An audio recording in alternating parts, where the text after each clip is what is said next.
ఒక ఆర్థిక నేరగా నేను విపరీతమైన దోపిడీ చేస్తున్నావు ప్రతి ఒక్క దాంట్లో. ప్రొద్దుటూరు ప్రజలు నేను ఏమనుకుంటున్నారో ఒకసారి నువ్వు ఆలోచించుకోవాలి. నిన్ను ఎన్నికల్లో నిన్ను సమాధి కట్టాలని ఉన్నారు.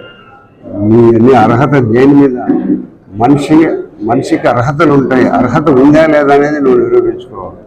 ఏజ్తో అర్హత ఏముంది? కాబట్టి దయచేసి ఆయన బామర్ది నన్ను ఎప్పుడు వయసుల గురించి మాట్లాడుకుంటున్నారు. నాకు 90 సంవత్సరాలు పొరపాటు పడుతున్నాను. ఆయన 90 నుంచి 91 దాటి ఒక 4-5 ఏళ్లకు 100 లేకపోతా. అయినా కూడా నువ్వు ఎన్నికల్లో ఉంటా, నిరంతరము పబ్లిక్తో ఉంటా, వాళ్ళ యొక్క సమస్యల పరిష్కారం చేస్తాంట. అవినీతి లాంటి అవినీతి దుర్మార్గులను నువ్వు ఎండగడతా. దయచేసి ప్రజలు, పొద్దుటూరు ప్రజలు నాకు ఎన్నికల్లో గెలిపిస్తే నిన్ను వెంటాడుతా నీ అవినీతినంతా కూడా.